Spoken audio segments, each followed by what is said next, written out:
I had just started my MBA and a male friend came to me and said, अच्छा तू ही है क्या जो महाराष्ट्र से है? मैंने कहा I am from the state. He said कि मैं जब आ रहा था, एंट्री कर रहा था इस सिटी में, तो ऑटो वाले ने कहा कि भैया आपसे पहले अभी महाराष्ट्र के एक दीदी गए हैं और मैंने कॉन्ग्रेचुलेशंस, क्योंकि वो बहुत ही सुंदर है और वो बहुत ही सुंदर है. तो मेरा दोस्त बोला कि मैं तो बोले मैं खुश हो गया था अंदर से कि मैं ढूंढ ही रहा था यहाँ पे कौन है गुजरात और महाराष्ट्र के वो साइड से. मैंने कहा नहीं, क्योंकि at this stage, eight this level of institute, अभी जो ज़िंदगी आगे आने वाली है वहाँ पे ये कौन कितना सुंदर है वैसा कॉन्सेप्ट नहीं चलता. तो मुझे उसका वो बचपना लगा, मैं खुश हो गई. मैंने कहा वाह सुंदर, वेरी नाइस. फिर एक बार मेरे एक्स कंपनी के बॉस ने कहा कि there was a person named as, let's assume, mister S. So he was a fit guy. तो मेरे बॉस ने कहा कि तुमने तो मिस्टर एस की हवाई टाइट कर दी. तो मैं समझी नहीं. मैंने कहा ऐसा मतलब क्यों? वो बोला क्योंकि उससे हर लड़की पट जाती है, तुम पटी नहीं. अब मैंने कहा अच्छा. So I thought this is their stupidity because at this level of organisation which is reaching its branches out there to the entire world. तो ये बातें बहुत छोटी मोटी है और मैंने सोचा ये इंसान बेवकूफ़ है, I should just ignore it. फिर एक बार मैं एक कंपनी के जिसमें मैंने एंट्री ली थी, मैंने उनके एसवीपी को इंटरव्यू दिया था. एसवीपी से एक लेवल ऊपर थे वो, ई एग्जीक्यूटिव एसवीपी ऐसा कुछ तो थे. तो मैंने उनको इंटरव्यू दिया.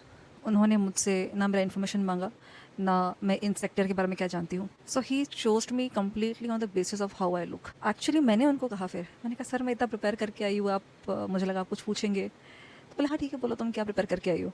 इट वॉज एविडेंट कि उसको कोई फर्क नहीं पड़ता कि मैं सेक्टर के बारे में क्या पढ़ के आई हूँ और क्या ये. तो मैंने कहा सर फिर आप सिलेक्ट कर लिया आपने ऐसे कैसे? बोले हाँ मैं जानता हूँ ना चेहरा देख के कि क्या कैसे कैसा रहता है. मैंने कहा हाँ सर बहुत बढ़िया. इतना एक्सपीरियंस होने के बाद इस इंडस्ट्री में और ज़िंदगी में चेहरा देख के तो समझ में आ ही जाता होगा कि कौन किस लेवल का बंदा बंदी है. मैंने कहा सर बढ़िया आदमी है सर. एक बार मैंने एक कंपनी के वाइस एमडी सीईओ को इंटरव्यू दिया था. वो बंदा मुझे देख के बहुत शर्मा रहा था यार, ऐसे मुस्कुरा रहा था और उसने मुझसे काफ़ी बातें की. लेकिन फिर उसने मुझे सेलेक्ट किया, whenever you want to join as you feel convenient.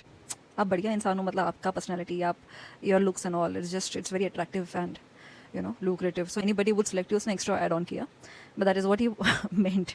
Once I was working very closely with the Asia head, Asia Pacific वो region का, APAC region का. मैंने पूछा उनको, मैंने कहा सर तो आपने मतलब मुझे कौन से बेसिस पर सिलेक्ट किया? तो उन्होंने कहा कि मैंने तो कुछ देखा ही नहीं, मैंने तो बस तुम्हें देख के ही सिलेक्ट कर लिया. हाँ. मैंने कहा सर तो कुछ आपने पूछा था ये सब? हाँ वही देख के और तुम्हारी बातों से ही मैंने सेलेक्ट कर लिया. मैंने कहा अच्छा. एक मेरा ही जूनियर है, वो एक बहुत अच्छी कंपनी में जोनल हेड के लेवल पे है. तो उसने मुझे बोला कि उसके टीम में एक लड़की थी, वो उसको तो नहीं देगी. तो उसने अपने ही जूनियर को उसके साथ भिड़ाया और ऐसा साबित किया कि ये दोनों ऑफिशियल टाइम पे घूमने फिरने जाते हैं. तो वो लड़की को उसने निकलवा दिया और लड़का तो वैसे ही छोड़ के जाने ही वाला था कुछ टाइम में, तो उन्होंने सेटिंग कर ली. आज मैंने एक बंदे से सुना, उसने काफ़ी टाइम पहले एक वैकेंसी निकाल रखी थी. बेसिकली उसके बॉसेस ने वैकेंसी निकाल रखी थी उसके रीजन के लिए, क्योंकि उसके रीजन से एक बंदी को एलिमिनेट किया था उस टीम ने. तो उसको एचआर लोगों ने कॉल किया और उसको कहा कि वाह मैनी कॉन्ग्रेचुलेशंस, तुम्हारे अंदर एक बंदी आ रही है और वो बहुत सुंदर है, बहुत सुंदर है, आपकी तो एकदम चांदनी हो गई, 4 चांद लग गए. तो everybody appreciated him a lot and he is like oh मेरे साथ क्या हो रहा है, ऐसे कैसे हो गया मेरे साथ, आई डोंट नो. तो इनकी आदत तो ये है ही, ये कंपनी के पैसों पे सब करता है. ये बंदी के साथ घूमने उमने जाते हैं, सब कुछ ये कंपनी के पैसों पे दिखाते हैं एक्सपेंसेस और फूड वूड का, मतलब पूरे तौर तरीके से. तो अब तो ये वैकेंसी क्रिएट कर रहे हैं, वहाँ पर बंदी ला रहे हैं और कंपनी उसको सैलरी देगी और बाकी वो इनको सेटिस्फाई करेगी. पहले लगता था चलो भगवान ने मेल जेंडर को टेस्टोस्टेरोन दिए ही इसके लिए है कि वो वुमेन चेज कर सके. ये भी लगता था कि चलो एक attraction is a mutual factor, it happens between a male and a woman. If it doesn't happen means you are declining or defying the biology, so it is okay. लेकिन अगर आप पूरा सेटअप ही करके बैठे हैं मछली को फांसने के लिए, तो ये क्या चीज़ है भाई? अपन ऐसा ऐसा सेटअप करते हैं, ऐसी वैकेंसी निकालते हैं, एक सुंदर लड़की को लेकर आएंगे, अगर वो अच्छे से मान गई, यूजली मान ही जाती है, नहीं मान रही है तो हम उसे सता के टॉर्चर करके बाहर निकालेंगे. तो अभी आप लड़कियां जो पढ़ाई कर रही है, जो भी पढ़ाई कर रही है, आप लोग फिर क्यों कर रहे हैं? है ना, हमने क्यों दिमाग खपा के हम आईआईटी करें, आईएम करें, पढ़ाई लिखाई करें, जब ये ऊपर के लेवल पे सेटअप ही ऐसा है कि मछली को फांसने के लिए. पहले लगता था कि एमडीसीओ ये नहीं बन पाई, एमडीसीओ वो नहीं बन पाई, कोई बन गई तो वो अलग तालमेल में फंस गई पैसों के, तो हम बनेंगे, हम बन के दिखाएंगे क्योंकि हम तो अलग है सबसे, ये फील आता था. लेकिन आज पता चला है कोई क्यों नहीं बन पा रहा है, क्योंकि नॉर्मली उसको आगे जाने ही नहीं देंगे. क्योंकि वो लेवल तो छोड़ो, उसके कहीं 10 लेवल नीचे ये आदमी लोग जाल बिछा के बैठे हैं कि पढ़ी लिखी लड़की, जैसे भी जो भी लड़की आए उसे फांसना है, कंपनी के पैसों पे, कंपनी सैलरी देगी, बाकी इसने हमको सेटिस्फाई करना है. कंपनी के पैसों पे मैं इसलिए कह रही हूँ क्योंकि आई हैव सीन पीपल, कोई 18,000 की शैम्पेन ही खोल रहा है साला, तो गजब गजब चीज़ें देखी है मैंने. तो फिर मतलब आप एजुकेट करवा रहे हो लड़कियों को, उनको पैरों पे खड़ा रखवा रहे हो, उनमें इज्जत हो, अपनी क्षमता हो लड़ने की, सोसाइटी के अगेंस्ट खड़ा करवा रहे हो, तो सबका फिर क्या मीनिंग रह जाता है? It all amounts to zero.